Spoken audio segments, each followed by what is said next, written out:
menindak secara tegas usaha-usaha yang bersifat ilegal. Di depan saya sudah ada salah satu mantan pekerja tambang di Solok Selatan, pemirsa. Saya panggil dengan nama Raffi, ini adalah nama samaran demi kenyamanan dan juga keamanan narasumber saya. Mas Raffi, terima kasih waktunya untuk kami. Mungkin boleh diceritakan terlebih dahulu ya. Awal mula bergabung sebagai pekerja tambang, ini taunya dari mana bahwa itu berpotensi? Yang ngajak siapa? Yang ngajak adalah teman. Teman ini adalah anak bok. Anak bok ini kerjanya tukang nyuci alat pakai dulang. Dulang itu berarti tambang tradisional gitu ya? Iya, pakai dulang dicuci emasnya, pakai dulang. Nah, habis itu baru dimasukin ke botol. Tapi sebenarnya udah dari berapa lama itu kerja sebagai pekerja tambang? Setahunan lah. Setahun? Iya. Dari tahun? Dari tahun 2022. Oke. Saya udah lama berhenti. Waktu itu di mana areanya? Di Abai. Terus sempat dengar informasi juga tadi di dekat Sungai Pamong Kecil. Ya, Pamong Pamong Kecil. Kecil juga sempat? Iya, sempat. Oke, berapa lama di Pamong Kecil? Itu pergi sama orang aja sebulan. Sebulan? Sebulan. Oke, tapi sama nggak sih mungkin area 1, area 2, dan yang lainnya tuh prosesnya, tahapan kerjanya sama? Beda. Beda? Beda. Ini saya mendulang. Dulang itu maksudnya ada pakai kayu. Nah, di dulangnya pakai kayu itu, habis itu di pasiran ini diambil. Habis diambil pasir yang hitam, dimasukin ke botol. Itu udah nampak emasnya tuh. Sekali dulang tuh berapa lama? Paling Waktu yang dibutuhin? 10 menit lah. 10 menit? Ya, 10 menit. 10 menit tuh kira-kira dapat berapa gram ya? Paling kalau rezeki dikasihnya 3 bonci, 1 bonci. Itu kalau dirupiahkan, Iya, Mas Raffi, itu berapa tuh berarti? Anggaran-anggaran 500 lah. 500.000? Iya, 500.000. Jadi gimana aturan hitungannya gimana tuh? Kalau setelah nambang, pembayarannya yang paling banyak diterima ini pernah sampai berapa? Kalau dilihat teman, semuanya itu adalah anggaran 100-an lah. Sejutaan. Sejuta? Beratusan jutaan. Ratusan juta? Iya. Satu bulan pernah menghasilkan uang ratusan juta berarti? Iya. Dari hasil tambang itu? Iya. Anggaran sampai SAM gitu-gitu. Itu bos yang besar yang tahu. Nah, bos besar? Ya. Bos besarnya ini siapa? Yang nggak tahu.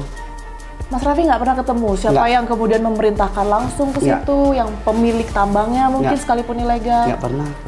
Jadi koordinasinya ini sama siapa, Mas? Itu sama bos yang di atas. Siapa itu? Bos saya yang di atas. Bos yang di atas itu dari mana? Dari bos yang punya alat nih.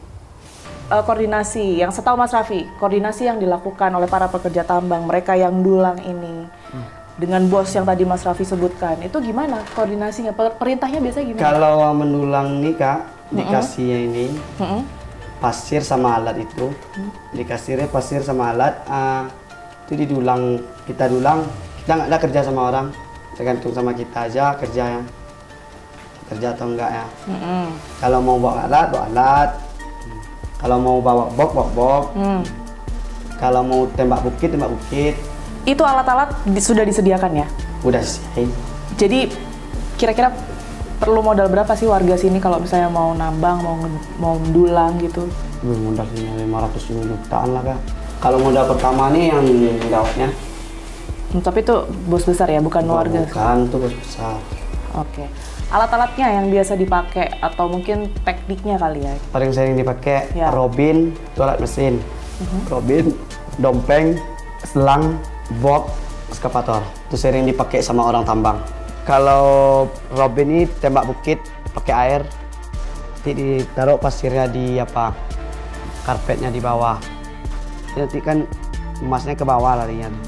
Bok tuh sama alat Hitachi. Ada yang tadi yang kayak danau tadi, diambilnya pasirnya kayak danau. Nah, di stapet namanya. Nah, di stapet masukin ke lubang. Habis itu masuk ke lubang, taruh ke box. Tuh, di box itu adalah karpet sama air, batu-batu besar yang masuk box air. Yang paling mudah dan yang mungkin yang paling sering dipakai sama Mas Raffi ini yang teknik yang mana? Pakai alat apa? Dulang. Dulang ya. Itu juga paling banyak dipakai sama warga sini Iya, berarti. paling banyak lah Solok Selatan. Ada informasi kalau Solok Selatan ini kan banyak sekali emasnya. sampai disebut bumi emas kalau nggak salah Mas. Sebulan itu informasinya 30 kilogram emas. Ini benar Mas Raffi? Kalau yang kayak sekarang ini daerah bawah yang banyak. Memang daerah Solok Selatan, tapi daerah Abai. Abai ya? Abai yang sekarang. Kalau sebelumnya? Sebelumnya nggak ada. Orang buat beli minyak aja yang ada. Buat putaran lah. Oke, tapi betul sampai sebulan 30 kilogram emas itu? 30 itu jarang pula orang yang ngasih kabar. Tapi kalau orang udah nampak cair, Tambang Emas nih, ribut semua. Dari warganya sendiri? Dari warga sekitar. Ada razia ini macam. Oh, razia. Sering razia dalam 1 tahun? Sering lah. Minggu aja ada razia. Jadi artinya menurut Mas Raffi ini ada warga yang setuju juga, tapi ada yang nggak mendukung? Nggak setuju, kenapa? Karena kan mungkin setahu saya, dengar dari beberapa komunikasi sama warga juga, mereka terbantu justru ya dengan adanya tambang ini. Banyak yang kerja di situ ya? Iya, emang banyak yang kerja di situ kan. Ini cara mendulang. Orang mencari makan sehari-hari. Sama apa dia makan? Kalau nggak sama dulang itu. Dulang itu mata pencariannya. Mas, tadi sempat disebutkan ya cara-caranya bermacam-macam. 1 bulan pun dapatnya lumayan ya, ratusan juta. Ini sebenarnya dijualnya kemana pada saat itu? Ke toko emas. Langsung, artinya Langsung. Mas Raffi ini ada perantara kah atau Mas Raffi yang lakuin langsung penjualan itu? Langsung. Kalau saya sama pakai dulang itu, langsung saya jual ke toko emas. Mas, tadi kan saya sempat ke Pamong Kecil ya, Pamong Kecil itu tadi. Kalau di situ sendiri banyak Mas, seberapa banyak Masnya? Itu lah udah per kilo-kilo naiknya kita. Di situ? Ya. Terus tadi sempat semacam kayak ada longsoran ya di antara pohon-pohon. Itu nembak bukit namanya tuh, pakai robin. Itu yang namanya nembak bukit. Itu pakai robin. Dan itu prosesnya paling cepat atau gimana? Cepat, itu yang cepat. Nembak bukit tuh. Itu informasinya juga salah satu lokasi yang sempat didatangi Kapolda beberapa waktu lalu ya? Iya. Betul ya? Dampak yang paling parah yang mungkin bisa Mas Raffi ceritakan ya? Kejadian langsung mungkin di depan mata. Kalau misalkan di kayak danau tadi itu, kan ada orang di bawahnya tuh, akhirnya kering tuh. Habis kering itu di bawahnya tuh roboh lah pasirnya ke bawah. Di situ orang sering, ya di situ orang yang sering mati, longsor. Di sekitaran lokasi tambang itu, kan kalau nggak salah saya tadi juga lihat ada gubuk-gubuk gitu ya, Mas Raffi ya. Itu untuk apa Mas? Itu umburan pasir yang siap ngali lubang, masukin ke box. Habis masukin ke box tuh buang batu-batunya ke pinggirin tapi itu. Bukan untuk tempat istirahat para pekerja tambang misalnya. Bukan. Jadi pekerja tambang itu nggak ada yang tidur di situ, istirahat di situ. Tidak, dia ada pondoknya.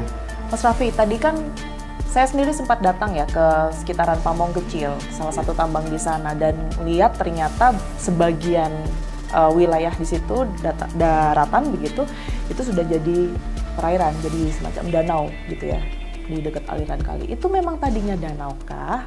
Atau seperti apa? Karena kan informasi yang kami terima itu adalah bekas dari aktivitas penambangan.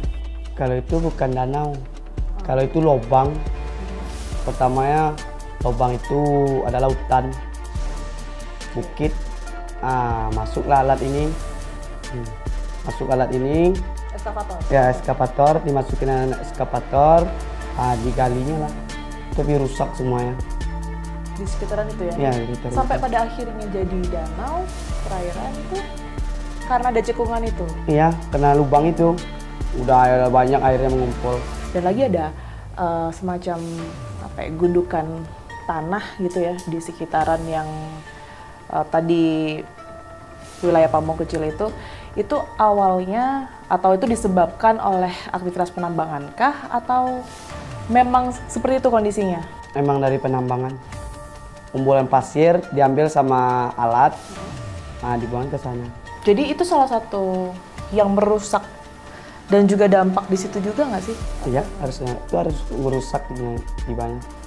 Yang bekerja di area tambang ilegal ini kan nggak hanya dari mereka yang mendulang aja ya, bukan hanya warga sekitar saja. Ada yang mungkin memerintahkan, yang berinvestasi ke alat mungkin. Nah ini ada dana koordinasi yang mungkin Mas Raffi tahu nggak sih? Kalau anak dulang nggak ada dana koordinasi. Nggak ada. Kalau alat itu ada. Kalau alat itu besar-besar koordinasinya.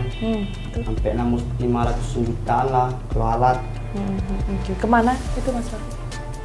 Kemana itu? Aliran dananya? Aliran dana itu ya orang di atas tahu. Oke, dan itu Mas Raffi nggak tahu ya Nggak tahu. dari... Saya cuma mendulang. Tambang-tambang ilegal itu berhenti sebentar saat kejadian kasus polisi tembak polisi. Saya yakin aktivitasnya pasti mereda ini dan kemudian akan muncul kembali beberapa waktu.